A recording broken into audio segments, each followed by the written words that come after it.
Now in today's video, we're going to take a look at my team selection ahead of match day 2 and talk through my updated chip strategy. Now, of course, before we dive into today's video, if you do enjoy any of the content that you see on the channel, please be sure to like, comment, and subscribe, as we are ridiculously close to hitting 14,000 subscribers on the channel. It'd be another amazing achievement to go and hit that number. So, of course, if you do enjoy the Club World Cup content and are looking forward to the new FPL season, make sure you are hitting that subscribe button on the channel. Starting off today, let's take a look at how the team is doing so far. Obviously, there are still a lot of moving parts at the time of me recording this, but unfortunately, I just don't have time tomorrow to record a video, so I thought I'd get something out for you guys. See where my team is obviously doing. There's some players, of course, that have done exceptionally well. Thomas Muller, Michael Elise, Darasa also pretty doing well. Moore as well with a 7-pointer. It's kind of now we're just in this position hoping that we find a decent captaincy option. The Dortmund game has just finished. Julian Brandt did absolutely nothing. Was very, very disappointing. So we'll put it on Franco for their game at 8 o'clock tonight. So he'll be the next option that we go for. And then, of course, if that doesn't work out, we'll wake up a little bit later, see if Dumfries is playing in that game. I don't think he is, from the sounds of kind of the leaks that are coming out from the Inter accounts on Twitter. Then, of course, we'll switch to Haaland. If not, then we'll go to Trent Alexander-Arnold. But overall, it's been a little bit of a disappointing match day 1. We've definitely had some players do exceptionally well from that Bayern game. But of course, there are now rumours that Kylian Mbappe might potentially be missing the opening game of the Club World Cup as well, pretty much rendering our 12th man as useless, which is very, very frustrating to say the least. However, we are going to keep ploughing on and we're going to keep pushing through, because that is what we're all about. We're not going to cry about, a little bit of a bad game week. We're going to pick ourselves up and we're going to target it hard for match day 2 and match day 3 for the remaining group stage games. But before we dive into that, I wanted to talk through the captaincy rules, because I've had a lot of questions on Twitter, so I thought I would break it down for you, because I've had different people obviously asking me different things. So let's start off first with a scenario that I think some people potentially might be looking at. Obviously, with Denzel Dumfries or potentially Kylian Mbappe, if he's confirmed not to be playing, they might potentially just want to chuck the vice captain on him and hope that then it means the captain on him, and then mean that the vice captain picks up points, because I know a lot of people like myself will probably have somebody from the Bayern game as their vice captain, or another player who has done exceptionally well in match day 1. Unfortunately, as you can see here from the rules, it is suggesting that once you've started making changes, obviously substituting players, moving around the captaincy, the vice captain will no longer work if, of course, your captain doesn't play the game. That is how I'm reading the rules. Now, of course, there might be some people out there that can test this theory for us heading into future match days, so we know that is going to be the case. But for right now, that is how I am interpreting the rules. Of course, you might potentially have a different interpretation, but that is the vibe I'm getting. And so I would probably not recommend doing this trick unless you think, sod it, I'm probably not even going to play from match day 2 onwards. Let me give it a go. And if you're going to do that, help the rest of the community out and let us know on Twitter. The other one, of course, broke early in the week, and it was around captaincy, because a lot of us did believe that the way that the rules read, as you can see here, you can change it once more for another player. We just thought that meant once you'd captain a player, then of course you'd only get one more shot at captaining him. That's how it worked in FIFA's World Cup game for the last World Cup. It seems this time, though, that rule has gone completely out the window. If you haven't already, start switching that captain round ASAP. You can pretty much change it every single game, so I'm waking up at like 2 AM to change my captains as well, to try and get the most out of this game. So yeah, that is where I think, obviously the big rule changes that have obviously happened over the past few days. So yeah, there you go. Share it with your friends, or maybe don't. You want to get some advantage over them, you can start switching around your captain. Let's talk about then my chip strategy heading into the group stages as well, because obviously with those captaincy changes, for me personally, it makes playing the max captain chip in match day 2 pretty redundant because I can just keep swapping it round, doing what the max captain chip is going to do anyway. So with that in mind, I think I'm going to wildcard in match day 2. I'm pretty much like 95% confirmed wildcarding, really. I've pretty much built up a few drafts, happy with where I'm at, happy with the process that I am taking as well.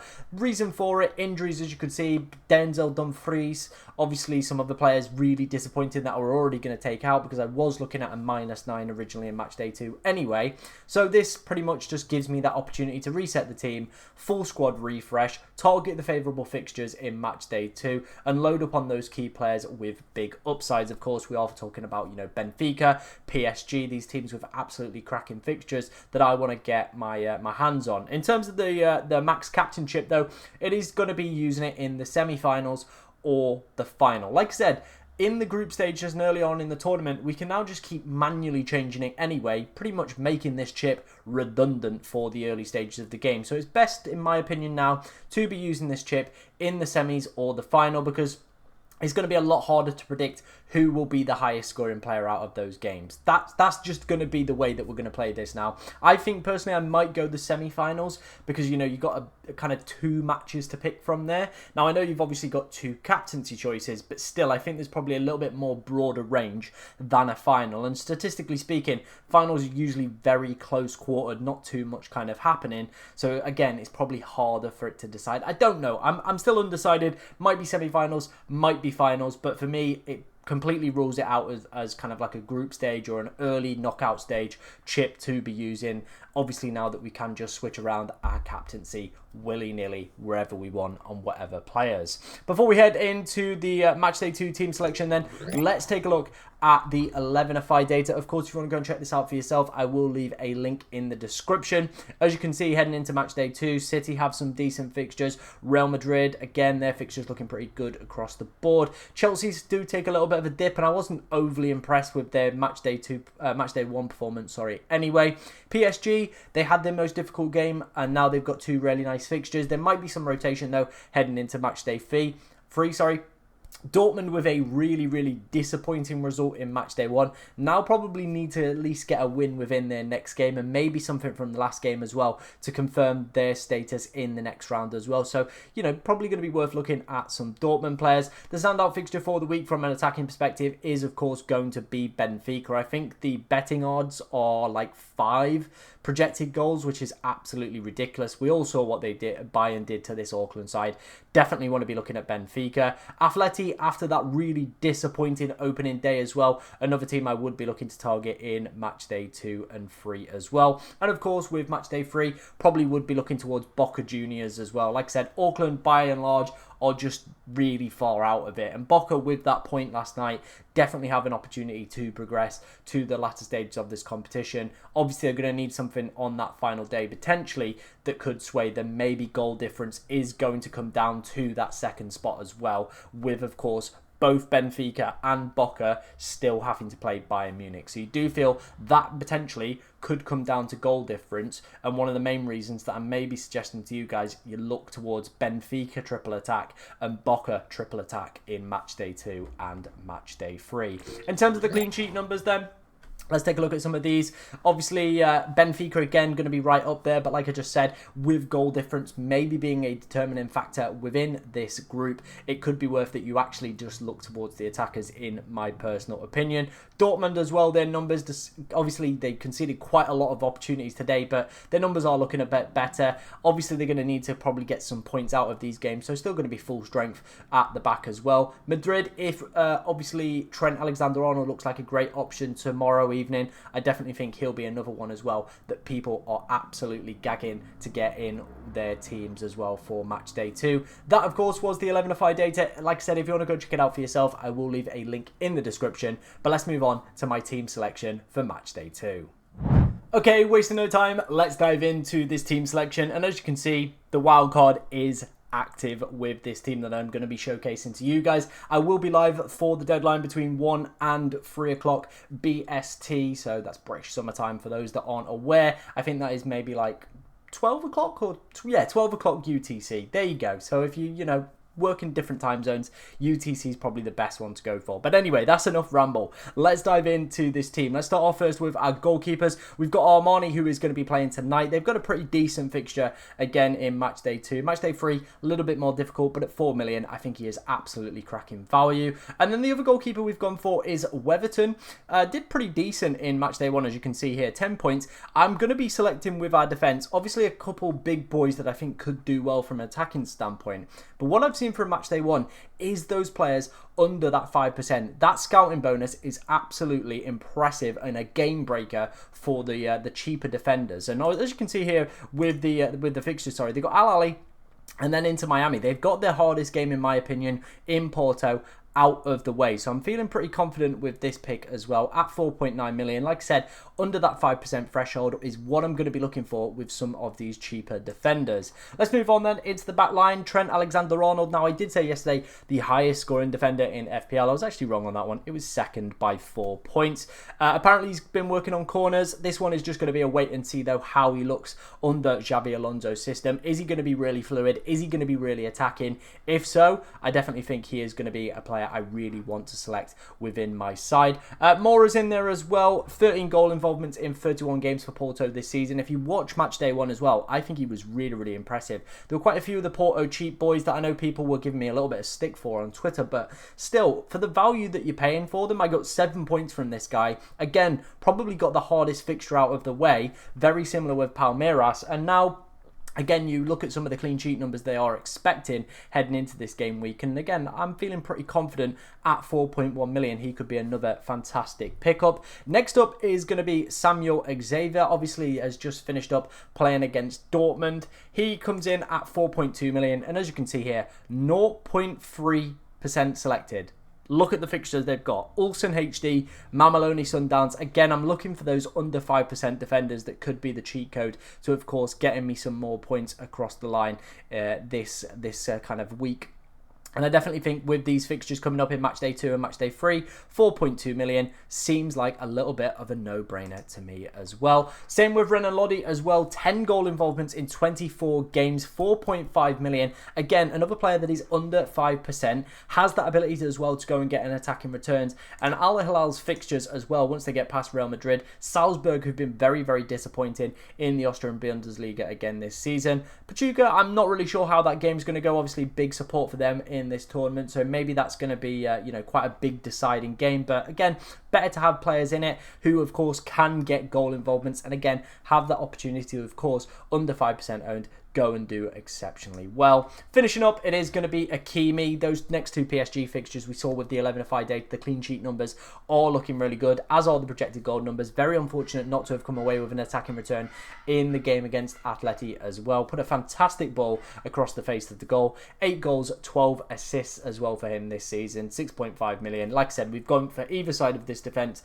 is the kind of more traditional kind of fantasy football attacking fullbacks, and then throughout the rest of the defence we've gone for kind of those differentials that have been scoring exceptionally well and actually outscoring people like Hakimi, these kind of bigger boys that were usually established in buying in match day 1. Let's move on then. Let's take a look into our midfield. And after Michael Olise's first half performance, I definitely think he is going to be a player I want to keep. Looking at the betting markets as well, Benfica are still fancied really, really highly to go and beat Boca comfortably. So again, Michael Olise or potentially Musiala, if we get an early leak on who is going to be starting, could be a player that I really want to pick up and kind of just hold, to be honest, for match day 2. Match day 3, maybe we do look to, of course, offload them, but, you know, we might have a situation where Benfica really need to attack that fixture and beat Bayern Munich. There's probably going to be some space that Michael Olise could exploit, and I don't think taking a player who's just gone and absolutely smash match day 1 is kind of like, you know, the worst play in the world to be taking him out in match day 2. Next up is going to be Kvaratskhelia. 2 assists in the opening game, hit the bar, looking really, really good. Again, those PSG fixtures from the 11-5 numbers in terms of the projected goals are looking pretty decent. So I'm very, very happy to have him in, and again, offers us a great captaincy option. Let's move on then. Let's talk about the 2 Benfica boys. We've gone for Otoglu and Di Maria. Di Maria, at the time I made my notes was under 5%. That is definitely gone now on penalties. But as we saw with those 11-5 numbers, for both Boca and Benfica, it is all about targeting this fixture. They're currently priced at 180 to 1 as well, Auckland. So you do imagine it's going to be a very heavy scoreline as well for Benfica. And the reason that I've gone for 3 of their attackers, like I said, this group could potentially come down to goal difference, who actually progresses. So it's how hard can you beat Auckland City, really. So for me, I'm looking at that and thinking, let's go and get their best attackers. Obviously, Artoglu was on the bench for the last game, but still 20 goal involvements in 30 games this season. I think, he was apparently late back to the group from international duty. So you do imagine, with, of course, them needing to score goals, they're going to be putting their best attackers on and looking to try and get as many goals as possible. That also flows for Pavlidis as well. 26 goal involvements in 34 games this season. Again, a disappointing match day 1, but against Auckland City, it is just a different game entirely. And you do feel with, of course, those goal differences potentially coming into factor for who is going to progress out of this group, going to be worth taking a look at.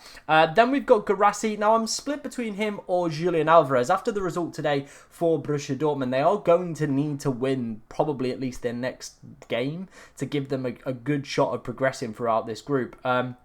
So again, they're going to need wins. He was really, really disappointing if you watch the game today. So was Julian Alvarez, to be honest. They had his shot, it went in, but again, it was, a foul in the build-up, so doesn't really count.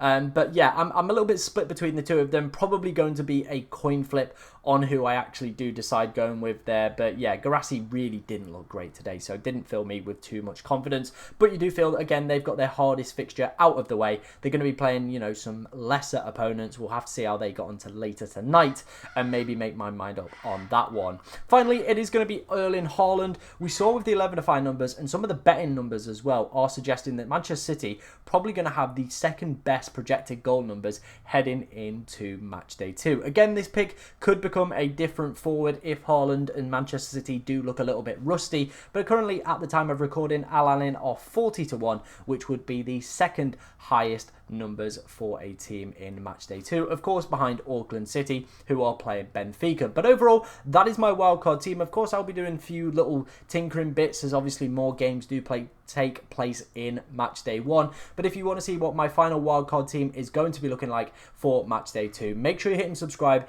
hit him with the bell notifications on as well, so you will be notified when, of course, I do go live for the deadline on Thursday. But thank you very much for watching today, ladies and gentlemen, and good luck in match day 2.